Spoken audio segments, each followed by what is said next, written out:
जय हिंद दोस्तों, welcome to GK classes. मैं आशा करता हूं कि आप लोग स्वस्थ होंगे और आपकी तैयारी बहुत ही अच्छी तरह से चल रही होगी।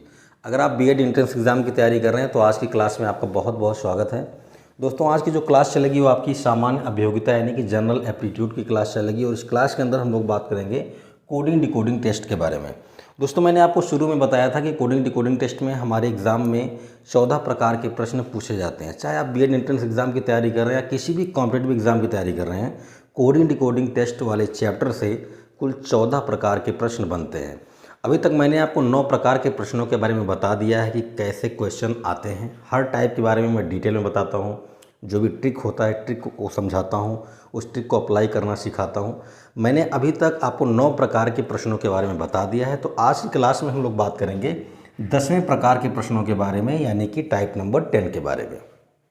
अगर आपने इससे पहले की क्लासेस नहीं देखी हैं तो एक बार डिस्क्रिप्शन ज़रूर चेक कीजिएगा, आपको वहाँ पर प्लेलिस्ट मिल जाएगी, आप वहाँ से वीडियोस देख सकते हैं।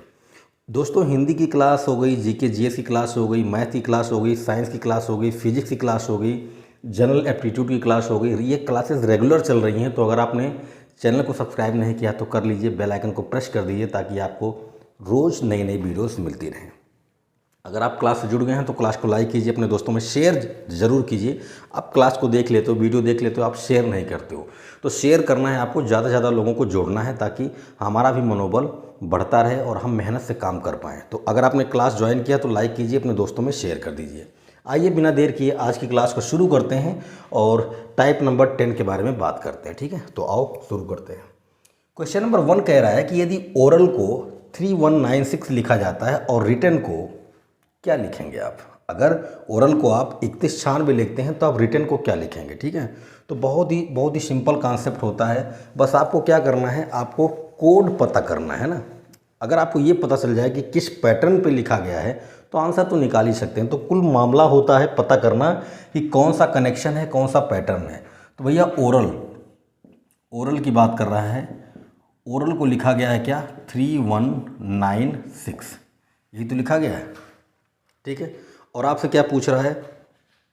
आपसे पूछ रहा है कि आप रिटन को क्या लिखोगे। ठीक है ना, रिटन को क्या लिखोगे ये आपसे पूछ रहा है। तो एक काम करते हैं, पहले हम लोग क्या करेंगे, कोडिंग कर लेते हैं। ये हम लोग जानते हैं अल्फ़ाबेट में कि हमारे पास ए से लेकर जेड तक 26 लेटर होते हैं और हमें ये भी जानना होगा कि हर लेटर किस पोजीशन पर लिखा गया है, कौन सा लेटर किस पोजीशन पर लिखा गया है, ये आपको पता होना चाहिए। और भैया इसके लिए मैंने आपको बताया था एक ट्रिक, CFI लॉरुक्स, है ना। ये ट्रिक मैं बार बार लिख देता हूँ आपके सामने ताकि आपको कोई भी कन्फ्यूज़न ना रहे, आप आराम से सभी लेटर्स के बारे में जानकारी इकट्ठी कर पाएँ। क्योंकि अगर आपने इन 8 लेटर्स को याद कर लिया तो बहुत ही आराम से बाकी के लेटर्स याद हो जाएंगे। ठीक, तो ये ट्रिक मैं बार बार लिखता हूँ, इस क्लास में भी लिख दिया है, आप इसको देख लीजिए और इस ट्रिक का इस्तेमाल आप कर सकते हैं। ठीक है, तो आओ करते हैं। ओरल की बात कर रहा है, ओ किस नंबर पे है? ओ 15 नंबर पे है, तो ये हो गया आपका 15। आर 18 नंबर पे है तो ये 18 हो गया। ए को हम जानते हैं ये फर्स्ट पोजीशन पर होता है और यल जो है आपका वो 12 नंबर पे है तो ये हो गया 12। ठीक है, अब देखो भाई, अब यहाँ पर 15, 18, 1, 12 है और इधर है 3196। अब पता करना है कि कौन सा कनेक्शन है, कौन सा पैटर्न है। टाइप नंबर 10 चल रहा है ना, टाइप नंबर 10 चल रहा है भाई मेरे, तो आपको पता करना पड़ेगा। देखो ध्यान से देखो, पहला लेटर आपका ओ है, ओ है 15 और यहाँ पर पहला डिजिट लिखा गया है 3। देखो 4 लेटर इधर है, 4 ही डिजिट इधर है, तो कनेक्शन कोई ना कोई तो होगा, ये तो पक्की बात है। कौन सा कनेक्शन है ये पता करो। ठीक है, एक काम करते हैं, इधर 15 लिखा है, अगर मैं 15 को 1 + 5 यानी इन दोनों डिजिट्स को आपस में जोड़ता हूँ, 1 और 5 को अगर आपस में जोड़ता हूँ तो 1 और 5 मिलके कितना आएंगे? 6 हो जाएंगे। इधर एक 6 है, देखो 15 को हमने क्या किया, 1 और 5 को जोड़ा तो मुझे मिला 6 और 6 इधर है। ठीक है, अच्छा 18 की बात करते हैं तो 1 + 8 कर लो, इन दोनों डिजिट को आपस में जोड़ोगे तो 8 और 1 कितना हो गया? 9। 9 इधर है, बात समझ में आ रही है। एक को जोड़ना ही नहीं किसी में, अकेला डिजिट है तो 0 मान लेते हैं ना। 1 + 0 करोगे तो क्या आएगा? 1 ही आएगा। यल की बात करें तो यल 12 नंबर पे है और 12 को हम लोग 1 + 2 करेंगे तो क्या आएगा? 3 आएगा। आप ध्यान से देखो, कि हमने इधर जितने भी लेटर लिखे गए थे उनका हमने पोजीशन यानी जिस नंबर पर लिखे गए थे उस नंबर को जब हम आपस में जोड़ रहे हैं, मतलब उनके डिजिट को आपस में जोड़ रहे हैं, तो हमको वही नंबर्स मिल रहे हैं जो उधर हैं। इसका मतलब कि जिनको जोड़ने पर 3 आया है ना, वो इस लेटर के करस्पॉन्डेंस होंगे यानी संगत होंगे। मतलब ये है कि L को जब हमने 1 और 2 को जोड़ा 3 आया, तो इसका मतलब कि ये हो गया इसके लिए। 1 का 1 है तो 1 तो हो गया इसके लिए, R का 9 है तो 9 तो हो गया इसके लिए, और O का 15 है तो ये हो गया इसके लिए। मतलब ये हुआ कि जो लास्ट का लेटर है वो पहले का, उसके पहले का, उसके बाद का, उसके पहले का, उसके बाद का, और सबसे पहले का सबसे लास्ट का। ये हमें पैटर्न मिल गया। हमने क्या किया, हमने इनको आपस में जोड़ा तो मुझे ये नंबर मिल गया। ठीक, ये तरीका समझ में आया। अब रिटर्न की बात है तो पहले कोडिंग करना पड़ेगा, और कोडिंग करने के बाद हम लोग अपना आंसर निकाल सकते हैं क्योंकि हमें पैटर्न पता चल गया है। ठीक है, डब्लू की बात करते हैं भाई मेरे। डब्लू क्या होगा, डब्लू XYZ। डब्लू के बाद X आता है, X आपका 24 है, इसका मतलब कि डब्लू क्या होगा, 23 होगा। R 18 है, I आपका 9 होता है, T आपका RST 20 होता है, ये भी 20 हो गया। E आपका 5 होता है, N आपका 14 होता है। हो गया। अब एक काम करो, सबको जोड़ डालो। 2 और 3 को जोड़ोगे, इन दोनों को जोड़ोगे कितना आएगा, 5 आएगा। इन दोनों को जोड़ोगे कितना आएगा, 9 आएगा। 9 को जोड़ने की कोई ज़रूरत नहीं, एक ही सिंगल डिजिट है तो 9 ही होगा। 2 और 0 को जोड़ोगे 2 आएगा। 2 और 0 को जोड़ोगे 2 आएगा। 5 तो 5 ही रहेगा, एंड 4 और 1 को जोड़ोगे 5 आएगा। ये आपको पैटर्न पता चल गया। ठीक है, अब देखो हमने 2 डिजिट को तो आपस में जोड़ के हमने नंबर निकाल लिया, लेकिन हमें अब उसी क्रम में रखना है जिस क्रम में यहाँ पर था। सबसे पहले लास्ट वाले को रखोगे, सबसे पहले लास्ट वाले को। तो लास्ट में कौन है, 5 है तो हो गया 5। ठीक है ना। उसके बाद उसके पहले वाले को, तो इसके पहले ये था तो ये आया, इसके पहले ये है तो 5 ही आएगा। ठीक है, उसके पहले ये है, मतलब पीछे से लिखते हुए जाना है। इधर क्या था, आगे से जोड़ लो और पीछे से लिखते हुए चले जाओ। तो 5 हो गया, ये 5 हो गया, ये 2 हो गया, फिर 2 आ गया, फिर 9 हो गया, फिर 9 हो गया, और फिर 5 हो गया। ये आपका आंसर आ गया 55229995, यानी 5522229995। आप अपना आंसर मैच कराइए, देखिए कौन सा आता है। 5522 आपका ऑप्शन नंबर डी करेक्ट हो जाएगा। तो दोस्तों आपको समझ में आया होगा कि ये क्वेश्चन किस पैटर्न पर था और किस तरह से हमें ऐसे क्वेश्चन को सॉल्व करना है। ठीक है, आइए क्वेश्चन नंबर 2 की बात करते हैं। कह रहा है कि यदि गिव को 5137 और बैट को 924 लिखा जाता है, तब आप गेट को क्या लिखेंगे। ठीक है, तो चलो लिखते हैं। गिव की बात कर रहा है, गिव की गिव को क्या लिख रहा है भाई, 5137 लिख रहा है, 5137 लिख रहा है। और बैट को क्या लिख रहा है, बैट को ये लिख रहा है 924। क्या लिख रहा है, 924 लिख रहा है। ठीक है, अच्छा आप देखो, आपको गिव और बैट इन दोनों के बारे में दिया है, फिर आपसे कह रहा है गेट को क्या लिखोगे। ठीक, तो इसमें ऐसा कुछ भी आपको ज़्यादा सोचने की ज़रूरत नहीं। इधर 4 लेटर थे तो इधर 4 अंक लिखे हैं, इधर 3 लेटर थे तो इधर 3 अंक लिखे हैं। कुछ भी किन्हीं में, इसमें या इसमें कुछ भी कॉमन नहीं है, तो बहुत ही सिंपल तरीके से हम कह देंगे कि जी जो होगा वो 5 के बराबर होगा, आई जो होगा 1 के बराबर होगा, वी जो होगा 3 के बराबर होगा, ई जो होगा वो 7 के बराबर होगा। मतलब हम जी को क्या लिखेंगे, जी को 5 लिखेंगे, आई को क्या लिखेंगे, 1 लिखेंगे, आई को 1 लिखेंगे, वी को हम 3 लिखेंगे, और ई को हम 7 लिखेंगे। ठीक है ना, ये बात समझ में आई। यहाँ पर बी को हम 9 लिखेंगे, ए को हम 2 लिखेंगे, और टी को हम 4 लिखेंगे। ठीक है, तो सभी लेटर का हमें नंबर पता चल गया है। हमारे पास जो हमको इनपुट मिला था उस इनपुट से हमने ये तरीका निकाल लिया, इतनी जानकारी हमने इकट्ठा कर ली। अब अपना आंसर निकालेंगे। आंसर बहुत सिंपल है दोस्त। आंसर क्या है, गेट निकालना है बहुत आराम से। जी को हम क्या लिख सकते हैं, जी को 5 लिख सकते हैं तो 5 हो गया। ए को हम 2 लिख सकते हैं तो 2 हो गया। टी को हम क्या लिखेंगे, टी को हम 4 लिखेंगे तो 4 हो गया। और ई को हम क्या लिखेंगे, 7 लिखेंगे। ये आपका आंसर आ गया 5247, यानी कि आपका ऑप्शन नंबर बी करेक्ट हो जाएगा। तो दोस्तों इस तरह के क्वेश्चन आपके टाइप नंबर 10 में आते हैं। 2 क्वेश्चन मैंने आपको करा दिया है, आप स्क्रीनशॉट ले लीजिए, उसके बाद हम लोग आगे बढ़ते हैं। तो दोस्तों 2 क्वेश्चन हम लोगों ने पहले ही कर लिया था, अब 2 क्वेश्चन और अब मैंने आपके सामने लिख दिया है, तो आइए इनको भी करते हैं। क्वेश्चन नंबर 3 में कह रहा है कि 20 को आप लिखते हो 863985 और 11 को आप लिखते हो 323039, तो आप 12 को क्या लिखोगे, ठीक है। तो आओ इसे करते हैं हम लोग। 20 की बात कर रहा है, 20 TWENTY, 20 को ये क्या लिख रहा है भाई, 20 को लिख रहा है 863985, ठीक है। और 11 की बात कर रहा है, 11 को ये लिख रहा है 323039, ठीक है। तो ये हमको इन्फॉर्मेशन दी गई है। अब यहाँ से हम लोग जानकारी इकट्ठा करेंगे, पैटर्न पता करेंगे, उसके बाद हम लोग अपना आंसर निकालेंगे। तो 20 को ये लिख रहा है 86 39 85 और 11 को लिख रहा है ये 32 30 39, ठीक। तो ध्यान से देखिए, आप ध्यान से देखिए, यहाँ पर 3 है और यहाँ पर 9 है, ठीक है। 3 किस पोजीशन पर है, 1 2 3, तीसरे पोजीशन पर 3 लिखा है और चौथे पोजीशन पर 9 लिखा है। इधर देखो, तीसरे पोजीशन पर आपका ई है और चौथे पर आपका एन है, ठीक। एक कनेक्शन मिल रहा है, अभी नहीं मिल रहा, अभी तो हम ये जज कर रहे हैं कि तीसरे पर ई है, यहाँ 3 है, यहाँ चौथे पर एन है, तो यहाँ 9 है।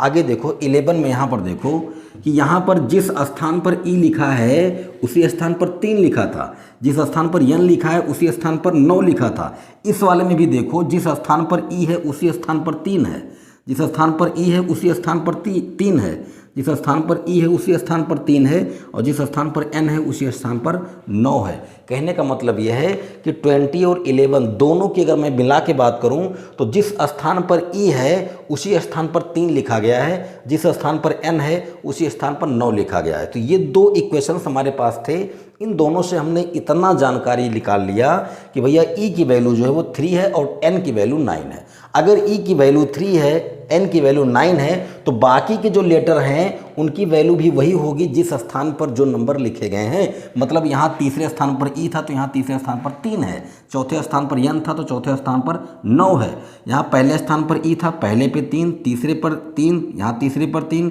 पाँचवें पर 3, पाँचवें पर 3 और लास्ट में एन है तो लास्ट में 9 है। मतलब ये हुआ कि भैया ई की वैल्यू जो है वो 3 है, एन की वैल्यू जो है वो 9 है। ये दो हमें मिल गया। तो अगर ई और एन दोनों एक पैटर्न पे चल रहे हैं कि जिस जगह पर ई है वहाँ 3 है, जिस जगह पर एन है वहाँ 9 है, तो बाकी के लेटर भी ऐसे ही चलेंगे।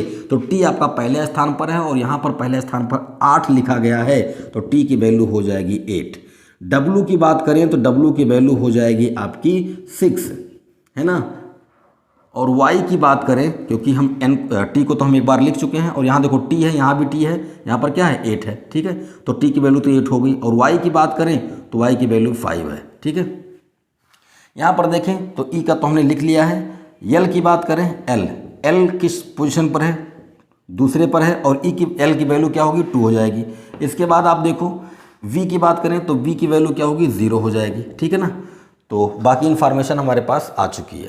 तो ये हमारे पास पैटर्न मिला कि भैया हमने कैसे पता लगाया। हमको दो इक्वेशंस दिए गए थे, यहाँ से हमने पता कर लिया कि ई की वैल्यू 3 है और एन की वैल्यू 9 है। चाहे जहाँ देखें ई की वैल्यू 3, एन की वैल्यू 9 है। तो अगर ई और एन की वैल्यू एक पैटर्न पे चल रही है, एक तरीके से चल रही है, तो बाकी के लेटर्स भी उसी तरीके से होंगे। मतलब टी अगर पहले स्थान पर है तो टी अगर पहले स्थान पर है तो यहाँ पर पहले स्थान पर जो नंबर होगा वही टी का मान होगा। W जिस स्थान पर है उसी स्थान पर जो अंक होगा वही उसका मान होगा, ठीक। तो हमने इन्फॉर्मेशन निकाल लिया। अब आंसर निकालना है, बहुत ही सिंपल है। TWELV यानी 12 की बात कर रहा है, ठीक है। तो कर लो, कोई दिक्कत नहीं। टी की वैल्यू कितनी है, टी की वैल्यू 8 है, तो ये 8 हो गया। W का कितना है, W का 6 है। E का कितना है 3 है। L का कितना है 2 है। V का कितना है 0 है। E का कितना है 3 है।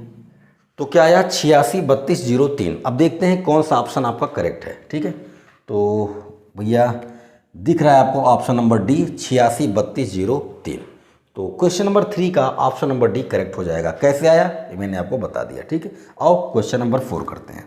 कह रहा है कि यदि मंजू को ये लिखते हैं 52937 और शांति को, है ना, TH है। अगर हम अपने यूपी में होते हैं तो शांति को TI लिखते हैं, शांति को, लेकिन ये साउथ में ऐसा नाम लिखा जाता है, शांति को TH लिखा जाता है ना। एक एक्टर है अजीत कुमार, है ना, अजीत TH लिखा जाता है। तो साउथ में टी को नहीं TH को लिखा जाता है। यहाँ पर देखो सुजाता ने सुजाता लिखा है। हम लोग अगर पढ़ेंगे तो इसको सुजाता पढ़ेंगे, लेकिन नाम सुजाता ही है, ठीक है। तो एक एच बढ़ा दिया गया, कोई मैटर नहीं है, हमको तो सॉल्व करना है क्वेश्चन। मंजू को ये लिख रहा है, शांति को ये लिख रहा है, तो आपसे पूछ रहा है सुजाता को आप क्या लिखोगे। तो आओ लिखते हैं, कोई दिक्कत नहीं है। मंजू MANJU, मंजू को क्या लिखे हैं 522937, मंजू को ये लिखे हैं, ठीक है। शांति को क्या लिखेंगे SHANTHI, शांति को क्या लिखेंगे भाई, शांति को लिखेंगे 81294416, ठीक है, ओके। चलिए अब यहाँ से हमें एक कनेक्शन ढूंढना है, एक पैटर्न निकालना पड़ेगा जिससे हम अपना आंसर निकाल पाएँ। तो ध्यान से देखिएगा, यहाँ पर A है और यहाँ पर 2 है, इसके बाद N है और यहाँ पर 9 है, ठीक है, चल रहा है। इधर 5 लेटर हैं, इधर भी 5 गिनतियाँ हैं। यहाँ पर देखो, यहाँ पर A है तो यहाँ पर 2 है, यहाँ पर N है तो यहाँ पर 9 है। एक पैटर्न हमें मिल गया। आपको ध्यान से देखना होगा, सभी टाइप के क्वेश्चंस करने होंगे तभी आपको ये पता चल पाएगा, नहीं तो आप कैसे जान पाओगे कि कौन सा कनेक्शन चल रहा है, कौन सा पैटर्न चल रहा है। मुझे पता चल गया कि भैया यहाँ पर A है दूसरे नंबर पर तो यहाँ भी 2 है दूसरे नंबर पर, N है यहाँ पर तीसरे नंबर पर तो यहाँ पर 9 है तीसरे नंबर पर। वही चीज़ यहाँ पर चल रही है, जिस पोजीशन पर A है उसी पोजीशन पर 2 लिखा गया है, जिस पोजीशन पर N है उसी पोजीशन पर 9 लिखा गया है। मतलब हमें 2 चीज़ें पता चल गई कि भैया A की वैल्यू जो है वो क्या है, वो 2 है, और N की वैल्यू जो है वो क्या है, 9 है। अगर A और N जैसे क्वेश्चन नंबर 3 था वैसे क्वेश्चन नंबर 4 भी है। अगर A और N एक पैटर्न बनाते हैं कि जहाँ जहाँ A आता है वहाँ वहाँ 2 आता है, जहाँ जहाँ N आता है वहाँ वहाँ 9 आता है, तो बाकी के लेटर्स भी वही पैटर्न बनाएंगे। तो M की वैल्यू हो जाएगी 5, M की वैल्यू हो जाएगी 5, N की वैल्यू और A की वैल्यू लिख चुके हैं, J की वैल्यू हो जाएगी 3, U की वैल्यू हो जाएगी 7, U की वैल्यू क्या हो जाएगी 7, S की वैल्यू हो जाएगी 8, H की वैल्यू हो जाएगी 1, T की वैल्यू हो जाएगी 4,